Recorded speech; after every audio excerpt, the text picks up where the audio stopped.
Salut les amis, j'espère que vous allez bien. Aujourd'hui, je voulais vous faire une petite vidéo parce que ça va faire déjà 3 ans que je me suis fait opérer du dos. Et oui, on dirait pas, ça va faire 3 ans. En fait, on a l'impression que c'était il y a beaucoup moins longtemps que ça, étant donné que finalement, je suis sorti de l'hôpital que 6 mois après l'opération, voire même un peu plus. Ensuite, quasiment 1 an de récup, etc. Du coup, on a l'impression que c'était il y a que 2 ans, voire même moins. Mais non, en fait, donc ça fait déjà 3 ans.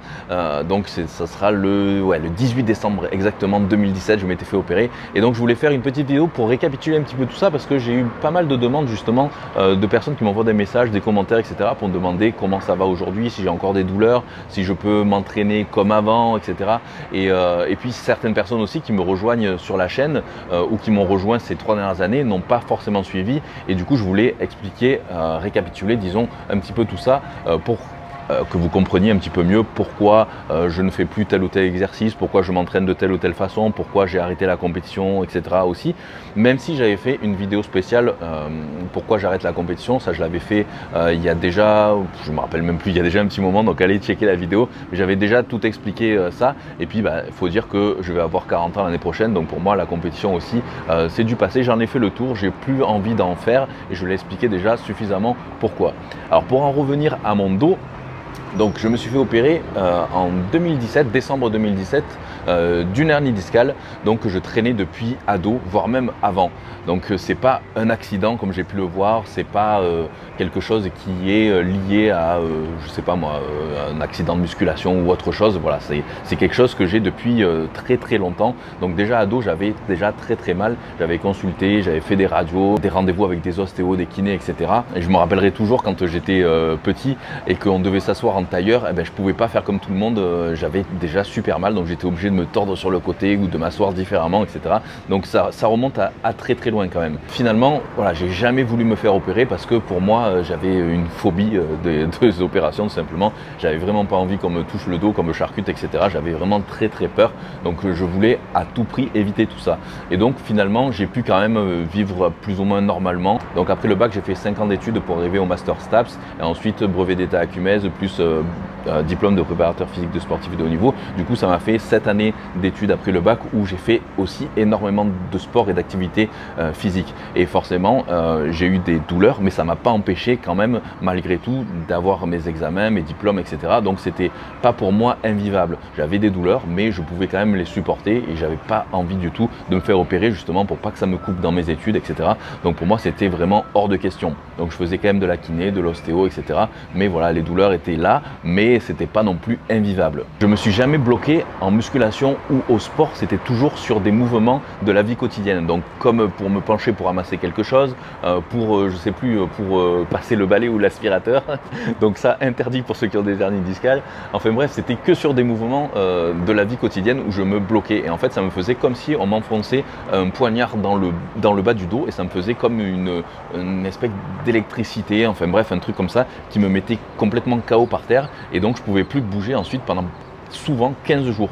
Et en fait, quand je dis vraiment, c'était que j'étais au lit sans pouvoir, voilà, je pouvais juste à peine bouger un petit peu, mais je pouvais pas me lever ni marcher. Et du coup là, quand ça me le faisait plusieurs fois dans l'année comme ça, à un moment donné, c'était plus possible, je pouvais plus tenir, ça devenait invivable. Et si ça a été ça en est arrivé là, ça peut être éventuellement lié aussi aux compétitions que j'ai enchaînées pour justement avoir ma carte pro. J'ai enchaîné pendant plus de 2-3 ans les compétitions quasiment non-stop et en fait le fait d'enchaîner les compétitions, je déshydratais encore plus les disques et ça m'arrivait ce blocage souvent justement les quelques semaines avant une compétition et le tout dernier blocage ça m'est même arrivé juste en sortant d'un sauna.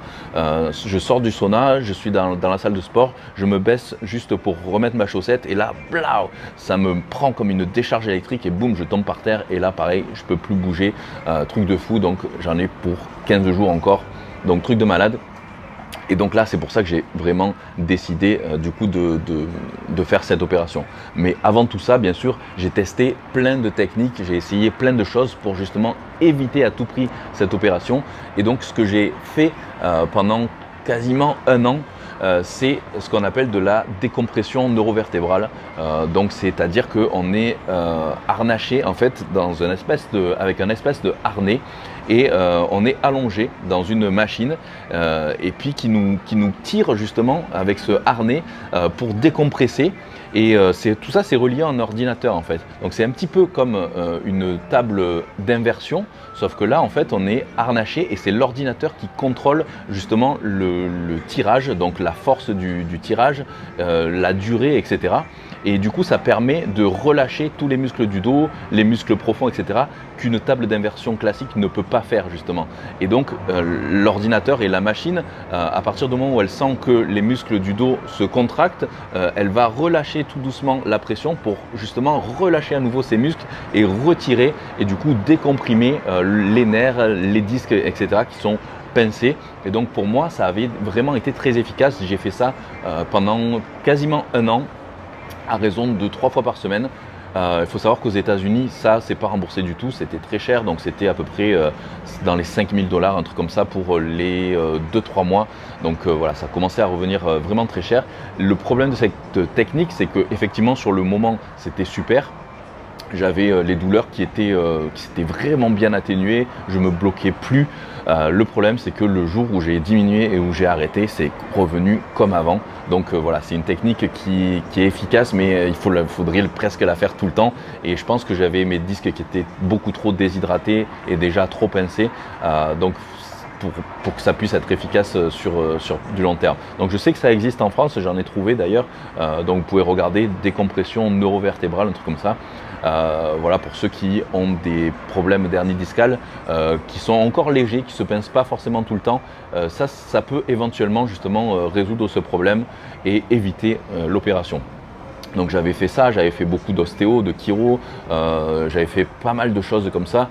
Et puis bon, force est de constater qu'à un moment donné, quand j'ai tout testé, j'ai décidé de passer aux choses sérieuses et du coup de tenter l'opération. Sauf que moi c'était une grosse phobie à l'opération, je voulais pas une opération classique où on nous ouvre complètement, etc.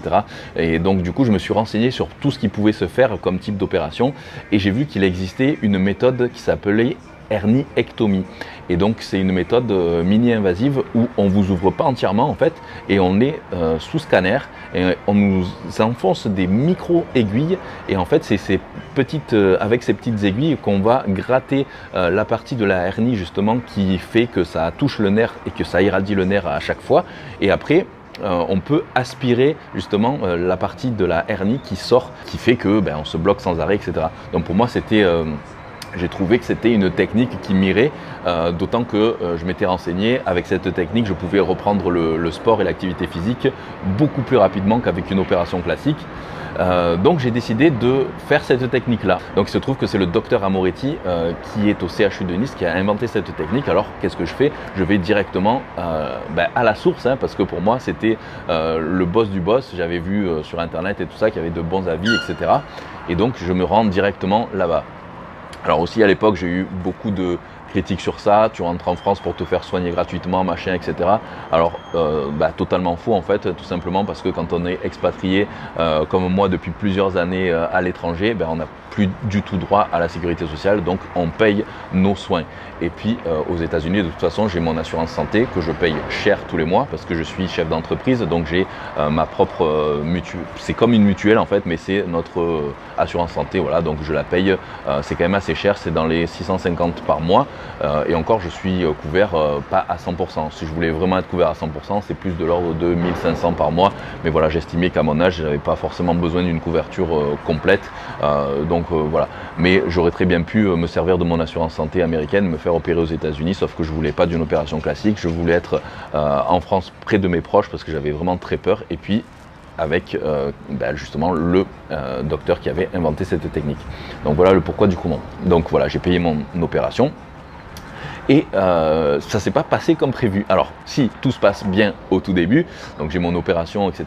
qui se passe bien. Alors c'est très très douloureux parce qu'en fait on n'est pas complètement endormi, donc on est sous un scanner sur le ventre et on est donc c'est une anesthésie locale, mais franchement honnêtement j'ai tout senti, donc j'avais l'impression d'avoir une perceuse dans le dos, etc. Ça a duré je pense 45 minutes, un truc comme ça, et je sors le soir même. Donc le soir même, je peux marcher, donc tout doucement évidemment, etc. Je rentre du coup à l'appart que j'avais loué à Nice. Et puis ça va, le lendemain ça va à peu près, je peux me lever, je peux marcher à peu près normalement, etc. Et puis de jour en jour, la situation se dégrade jusqu'au jour où je ne peux plus rien faire du tout et je ne peux plus bouger. Alors là je me dis qu'est-ce qui se passe et tout, qu'est-ce qui s'est passé, l'opération a foiré ou un truc comme ça. Donc je suis paniqué, j'ai des douleurs affreuses, je ne peux plus bouger, donc j'appelle les pompiers, tellement j'en pouvais plus, on m'amène aux urgences et on me fait de nouveaux examens. Et donc on me met sous morphine, etc. Et on me dit que c'est un œdème post-opératoire. Soit. Donc bon, douleur horrible. Bref, on me ramène à l'appart où j'étais à l'époque. Et puis le lendemain, les douleurs, ça devient de pire en pire, même avec les cachets, etc. Je tenais plus, donc hop, à nouveau les urgences. Je retourne aux urgences et puis là, on me prend en charge justement dans le CHU de Nice, où je serais resté finalement plus d'1 mois. Et pendant ce mois-là, malheureusement, j'ai été très très mal prise en charge et en fait, on m'a pas fait de bons diagnostics, etc. Il y a des scanners et des IRM qui n'ont pas été pris en compte correctement. On m'a toujours fait croire à un œdème post-opératoire et tout ça, alors que ça n'était pas du tout le cas. Donc bref, je passe un petit peu les détails parce que ça va prendre vraiment beaucoup trop de temps. Et puis du coup, je rentre chez mes parents en fauteuil roulant parce que je ne pouvais pas me lever, je ne pouvais pas marcher, rien. Et que le CHU de Nice ne trouvait pas de solution. Donc ils m'ont presque viré, entre guillemets, avec de l'oxycodone. Donc c'est ce qu'il y a de plus fort, hein, c'est comme de la morphine en cachet en gros pour calmer les douleurs. Malgré tout, ça ne fonctionnait pas du tout. Et le soir même, même arrivé chez moi, allongé sur le dos, j'ai suis pris de spasmes très très violents qui font que j'ai mon dos qui se, je sais pas, des énormes spasmes quoi. Du coup des douleurs affreuses malgré tous ces cachets de morphine, etc. Rien qui fait. Du coup j'appelle un de mes amis qui est chirurgien à Montpellier, un ami de longue date, et je lui explique tout ce qui m'arrive, etc. Et du coup, il me dit de venir tout de suite aux urgences de la clinique du Parc à Montpellier. Tout de suite. Donc immédiatement, mon frère et ma femme m'amènent de suite à la clinique du Parc. Et là, dans la nuit, ils me font tout un tas d'examens, donc analyse de sang, etc. Ils m'ont fait 7 ponctions lombaires. Donc ça, je le souhaite à personne. C'est horrible. Donc en gros, ponction lombaire, on est sous scanner. Pareil, j'étais en anesthésie locale, j'avais Valium, machin, etc. Mais j'ai tout senti, c'était horrible. En gros, on nous fait des ponctions dans les racines nerveuses, donc dans les disques, dans les vertèbres, etc. Ça dure aussi 45 minutes. C'était la pire douleur de ma vie, mais bon, il fallait ce qu'il fallait. Et donc, grâce à ça, ils ont trouvé enfin ce que j'avais. Et donc, c'était une bactérie qui était en train de me bouffer littéralement les vertèbres et les disques depuis plus d'1 mois. Donc, ça, ce que le CHU de Nice n'avait pas réussi à trouver, alors que tous les jours, ils venaient me voir avec plein d'internes, d'étudiants en médecine, etc. Ils étaient au moins 6, mais il n'y en a pas un qui a été foutu de savoir ce que j'avais, malheureusement. Alors qu'à la clinique du Parc, dès le jour où je suis arrivé, ils m'ont fait tous les bons examens et ils ont trouvé de suite, donc spondylodicite, c'est-à-dire que c'est à la fois les vertèbres et les disques qui sont attaqués. Et donc il me restait quasiment plus rien de mon disque, il avait quasiment été entièrement bouffé par la bactérie. Et en fait, si j'étais resté un peu plus longtemps comme ça, je serais tout simplement pas là pour vous parler, parce que j'aurais très bien pu avoir une septicémie, donc infection généralisée, etc. Donc voilà, ça, ou ne plus pouvoir marcher du tout, être en fauteuil roulant toute ma vie, bref, ça aurait pu être bien plus grave que ça. Donc la clinique du Parc, que je remercie encore 1 milliard de fois, m'a vraiment littéralement sauvé la vie. Et donc ils m'ont mis sous antibiothérapie justement pour combattre cette bactérie. Et au bout de déjà une bonne semaine, ça commençait à aller mieux, j'avais plus ces spasmes, etc. Les douleurs commençaient un petit peu à diminuer. Et puis après là, ça a été aussi une longue rééducation de plus d'1 mois aussi. Donc je suis resté 1 mois. En plus de ça, à la clinique du Parc à Montpellier, ils m'ont fait un corset en dur et là du coup, pour moi, ça a été très très dur parce que je pouvais même pas m'asseoir au bord du lit tout seul, ni même me mettre debout, etc. Donc ça a été étape par étape, hein, en fait, au jour le jour. Et d'ailleurs, les médecins disaient à mes parents que j'allais peut-être pas remarcher avant 1 an, voire pas remarcher du tout. Donc ça a été vraiment atroce et ça, je voulais pas l'entendre du tout. Donc pour moi, c'était vraiment hors de question. Donc j'ai voulu faire chaque jour un petit pas, un petit effort pour y arriver. Donc voilà, ça a été encore quelques mois comme ça. Et puis pour poursuivre ça, je vais répondre à toutes vos questions en fait, parce que vous m'en avez posé pas mal et du coup, ça sera plus simple que je réponde directement à vos questions. Donc c'est parti les amis, hop. Alors, on commence. Alors, as-tu encore des douleurs aujourd'hui? Donc 3 ans après l'opération, je peux vous confirmer, oui, malheureusement, j'ai encore des douleurs. Alors, est-ce que c'est dû à l'opération en elle-même? Est-ce que c'est dû à la bactérie? On n'en sait rien. Je pense que c'est un mix des deux. Donc, oui, j'ai toujours mal. Il y a des jours où ça va et des jours où ça va pas. C'est comme ça. J'ai appris à vivre avec la douleur. J'ai plus mal au final quand je fais rien, que je suis par exemple en voiture sur des longs trajets ou que je suis assis à mon bureau sur mon ordinateur et que je bouge pas. Donc, c'est pour ça que quand je bosse à mon ordi, je me déplace, admettons, toutes les demi-heures ou toutes les heures d'un endroit à un autre pour changer de position, etc. Parce que si je reste trop longtemps assis au même endroit ou trop longtemps debout aussi, ça me fait vraiment très mal. Donc j'essaye de bouger un petit peu. La nuit aussi parfois. Bref, je vis avec, c'est comme ça, j'ai appris à vivre avec. Maintenant, les douleurs sont supportables comparé à ce que c'était avant et je me bloque plus. Donc, je pense que malgré tout, l'opération en elle-même a fonctionné étant donné que je me bloque plus. Par contre, cette opération-là, la herniectomie, étant donné que ça aspire une partie du disque, le disque devient de plus en plus fin et donc malheureusement après je pense que ça peut entraîner d'autres problèmes et moi ça plus la bactérie qui a bouffé mon disque, j'ai quasiment plus de disque, hein. Je vous mettrai les photos des IRM et radios etc, vous le verrez très bien que les vertèbres ont été complètement bouffées et que j'ai quasiment plus de disque, donc je pense que mes vertèbres vont se souder à mon avis très bientôt, ou c'est en train de le faire, donc voilà, il y a des jours où ça va et des jours où ça va pas. Donc pourquoi tu t'es fait opérer du dos? Je pense que j'y ai répondu là largement depuis tout à l'heure. Comment prévenir ce genre de pathologie? Franchement, on ne peut pas vraiment dire que ce soit dû à la musculation. Dans ma famille, tout le monde a plus ou moins mal au dos ou a plus ou moins des hernies sans pour autant avoir fait de la muscu. Il y a des millions de personnes qui ont des hernies discales et qui n'ont jamais fait de sport de leur vie. Donc ça peut être génétique, ça peut être tout simplement la forme du bassin. Si vous avez le bassin décalé, etc., ça peut entraîner un pincement discal et tout ça. Donc après, est-ce que la muscu, ça a accentué ou pas ce problème? On n'en sait rien. Moi, pour ma part, je pense que ça m'a permis justement de retarder au maximum l'opération et que ça m'a justement fortifié tout le tronc.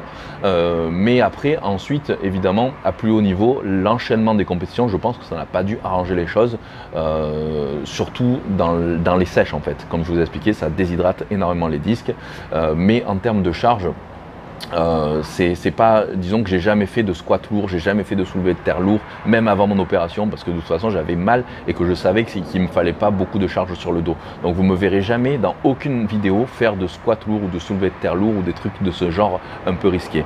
Salut Julien, bonne idée de vidéo. As-tu entendu parler des prothèses discales? Alors oui, justement, prothèses discales. D'ailleurs, ce sont vraiment les spécialistes à la clinique du Parc à Montpellier. Ils font des prothèses discales, prothèses en titane. Ce sont vraiment les champions du monde. Et franchement, si j'avais su avant la herniectomie, j'aurais fait de suite ça. Je pourrais le faire même maintenant, justement, étant donné que j'ai quasiment plus de disques. Mais honnêtement, à mon âge, j'ai plus envie de repasser sur le billard, surtout après ce que j'ai vécu, les complications, etc. Une opération, c'est quand même beaucoup de risques. Et le problème de ces disques en titane, c'est que l'opération, c'est quand même assez lourd et on nous ouvre par devant. Je vous passe un petit peu les détails, mais l'idée qu'on m'ouvre devant, qu'on me sorte les boyaux, machin, etc., pour me poser un disque en titane et tout ça, franchement, c'est pas possible. En plus, dans mon métier, dans mon activité, je veux pas de cicatrices sur le ventre, sur les abdos ou des trucs comme ça. Donc, c'est hors de question. Je préfère avoir encore un petit peu mal plutôt que de me refaire opérer. Mais si j'avais choisi ou si je pouvais revenir en arrière, peut-être que je l'aurais fait à l'époque. Et encore parce que j'aurais pas voulu avoir de cicatrices devant, etc. Donc voilà. Consommes-tu toujours du CBD médicinal? Alors oui, je l'avais expliqué dans une vidéo sur le cannabis thérapeutique, CBD, etc. Après mon opération, pendant 6 mois, j'ai eu des doses de morphine à très haute dose pour justement pouvoir vivre sans avoir trop de douleurs insoutenables. Et le problème, c'est que quand on sort de l'hôpital, on vous laisse un peu comme ça à l'abandon. Et en fait, quand vous avez autant de doses de morphinique pendant si longue période, Vous pouvez pas arrêter comme ça du jour au lendemain. Et en fait, on vous laisse malheureusement un petit peu comme ça, sans vous prévenir ou sans vous aider dans ces cas-là. Alors moi, de moi-même, j'avais diminué progressivement au cours des mois les doses, mais le jour où j'ai arrêté, où j'ai largement diminué, le problème c'est que j'ai eu un syndrome de sevrage qui était horrible, et c'est-à-dire que toutes les nuits je dormais plus et j'avais des spasmes, donc mon corps bougeait tout seul comme un drogué en fait, tout simplement. J'arrivais plus à dormir et mes muscles voilà, bougeaient tout seul en fait, ça me faisait des spasmes. Et donc pour pouvoir ne plus avoir mal, du moins avoir moins mal et arrêter complètement tous ces cachets de morphine, etc. Je me suis fait prescrire de la marijuana thérapeutique. Donc en Floride ici, ce n'est pas légal d'en avoir, d'aller dans un magasin comme ça sans prescription. Par contre, on peut aller chez un médecin qui nous prescrit en fonction de notre situation de la marijuana thérapeutique, qui n'est pas uniquement du CBD, parce que le CBD en France est autorisé, mais le THC en France n'est pas autorisé. Et en fait, c'est cette combinaison des deux molécules qui aide justement à réduire ces spasmes et les douleurs. Le CBD seul ne fonctionne pas aussi bien. Donc en fait, oui, j'en ai toujours, mais à des moindres doses. Et du coup, j'en prends plus la journée, c'est uniquement le soir. Et il y a des pourcentages différents. Donc c'est sous forme de gouttes qu'on met sous la langue, ça peut être aussi sous forme de vapeau et ça peut être aussi sous forme de crème topalgique. Donc moi j'utilise la crème et j'utilise les gouttes à mettre sous la langue. Et au niveau des gouttes, après c'est pareil, il y a différents dosages de CBD THC. Et donc voilà, parce qu'au début il m'avait donné un dosage moindre en THC pour la journée. Et j'avais dit mais oui, mais est-ce que je pourrais quand même aller m'entraîner avec ça et tout ça et que j'aurais pas trop d'effets secondaires. Il m'a dit oui, il n'y a pas de souci, je vous mets une très faible dose de THC dedans et tout ça, il n'y aura pas de problème, vous pouvez vous entraîner. Ouais, en fait non. La première fois que j'ai pris ça, j'étais complètement ensuqué, même avec des très faibles doses. Donc c'était hors de question. Du coup la journée, j'ai complètement arrêté. Je le prenais du coup que le soir. Mais ça m'a beaucoup aidé, ça m'a permis d'arrêter tous les autres cachets et puis de pouvoir dormir et de complètement me diminuer les spasmes. Donc je continue à en prendre un petit peu le soir, mais beaucoup moins qu'avant. Mais voilà, ça continue quand même à bien m'aider. Alors on continue sur les autres questions. Est-ce que tu as perdu beaucoup en masse musculaire après ton opération? Ceux qui m'ont suivi, vous l'avez bien vu. Du coup, je suis resté en tout et pour tout plus de 3 mois à l'hôpital et ensuite j'ai eu un corset en dur pendant 4-5 mois. Donc ça fait énormément de temps. Donc forcément, j'ai perdu entre 15 et 20 kilos. Donc pour une personne de mon gabarit, à l'époque je pesais plus de 95 kilos, même 20 kilos, il m'en restait quand même pas mal.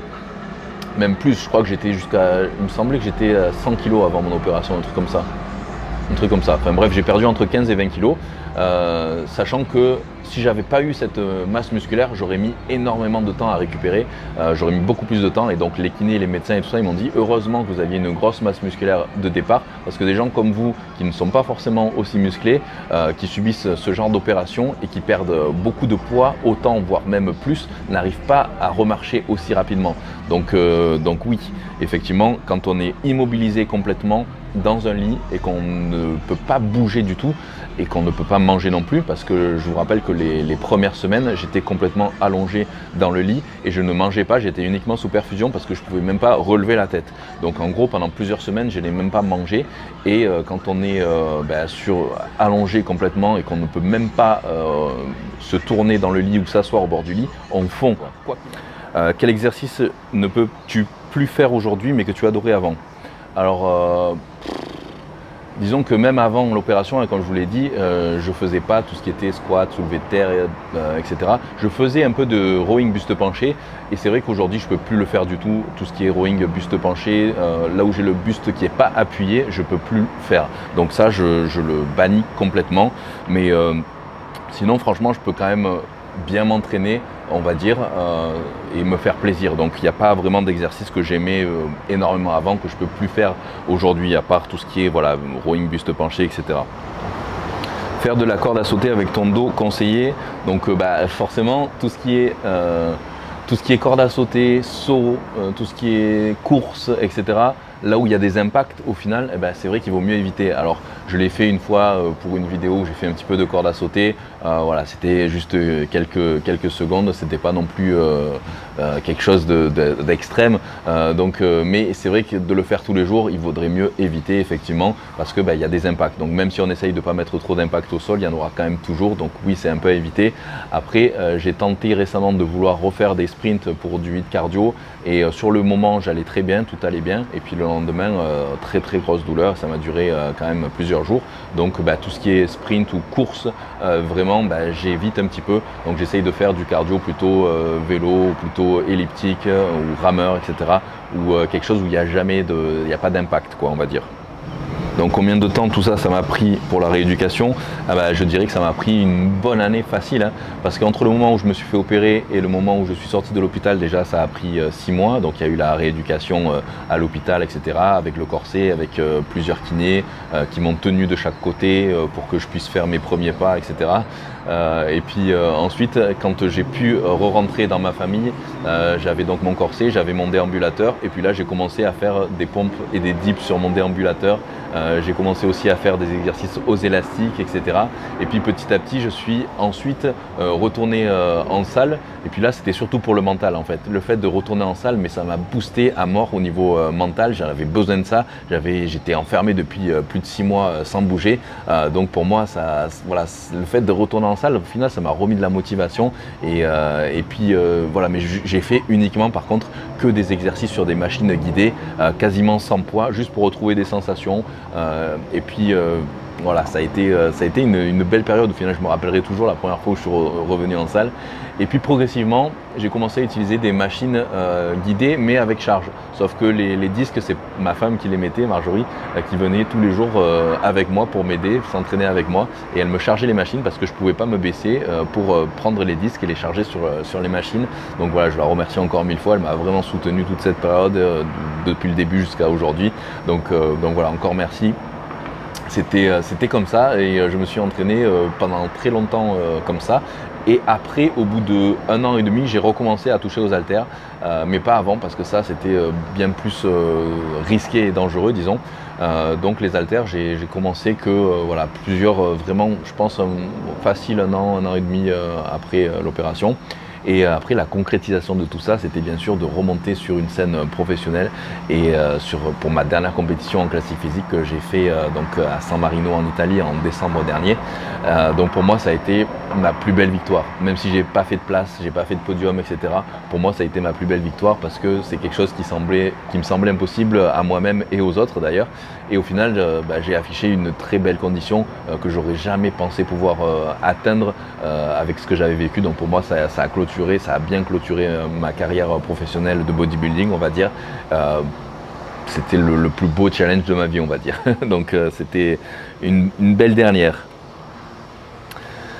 Alors pourquoi ne pas avoir été opéré plus jeune? Donc ça je l'ai expliqué, c'est vrai que j'aurais pu me faire opérer peut-être à 18, 20 ans, etc. Mais c'était hors de question parce que tout simplement j'étais en plein dans mes études de STAPS et donc c'était hors de question que je casse mes années de STAPS, j'aurais pas pu obtenir mes diplômes, etc. Donc pour moi c'était hors de question pendant mes études de me faire opérer. Et puis comme j'ai fait des études longues, au bout de 7 ans j'ai commencé à travailler, donc pareil, après une fois qu'on a commencé à travailler, c'était hors de question de me faire opérer aussi parce que sinon ça m'aurait bloqué dans mon travail. Et puis voilà, puis après ça repousse jusqu'au jour où à 35 ans, après j'ai plus pu, comme je vous l'ai expliqué tout à l'heure, vivre avec ça parce que ça devenait invivable. Donc voilà, j'ai attendu le dernier moment, on va dire. Comment tu as géré le professionnel pendant l'opération, coaching, vidéo, Insta, etc. J'ai tout simplement continué à bosser parce que j'ai pas le choix, tout simplement. Quand on est auto-entrepreneur, chef d'entreprise, etc., on n'a aucune aide. Et puis quand on arrête de travailler, on ne gagne plus rien. Donc quand on n'a pas le choix, on continue de bosser. Donc malgré tout, même à l'hôpital, j'avais mon ordi sur moi et je continuais à faire mes coachings online, mes programmes. Je continuais à faire mes vidéos aussi. D'ailleurs, vous pouvez les retrouver sur ma chaîne, ils y sont toujours. Donc je n'ai jamais arrêté de travailler, même à l'hôpital, même pendant toute ma période de convalescence, etc. C'est comme ça. Bon les amis, je sais il y a encore pas mal de questions, mais sinon la vidéo elle va prendre des heures. Donc en tout cas j'espère que ça aura répondu à quelques-unes de vos questions et que pour les derniers qui me suivent depuis ces 2-3 dernières années, vous comprendrez mieux un petit peu ce qui s'est passé avant et pourquoi je ne fais pas certains types d'exercices ou pourquoi je ne fais plus de compétition, etc. Donc voilà, j'espère que ça vous aura éclairé un petit peu sur tout ça. Donc ce que j'aimerais, c'est que lorsque cette période sera un peu derrière nous, sera passée, que je pourrai à nouveau revoyager, disons, plus sereinement, je reviendrai en France cet été et je vous ferai des interviews justement du personnel médical de la clinique du Parc à Montpellier, justement sur toutes les méthodes qu'ils utilisent maintenant pour les hernies discales, sur les prothèses de disques, sur tout ça, et puis éventuellement aussi visiter quelques patients qui sont dans le même cas que je l'ai été, pour essayer justement de les motiver, de les booster, de leur montrer que c'est possible, et puis voilà, en tout cas j'espère que c'est quelque chose, une idée qui pourrait vous intéresser, donc dites-le moi dans les commentaires. En tout cas j'espère que vous aurez apprécié cette vidéo les amis, alors n'oubliez pas de vous abonner à la chaîne, activez aussi les notifications, le petit pouce, ajoutez-moi sur Instagram et on se retrouve très vite. Allez, bye. Gazing far into the night, I raise my hand to the fire, but it's no use, 'cause you can't stop it from shining through. It's true, baby, let the light shine through. If you believe it's true, baby, won't you let the light shine through for you.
Walking alone, the streets are empty.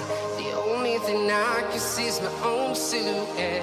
I'm getting stronger, step by step. The clock is ticking, but there's no time for regrets.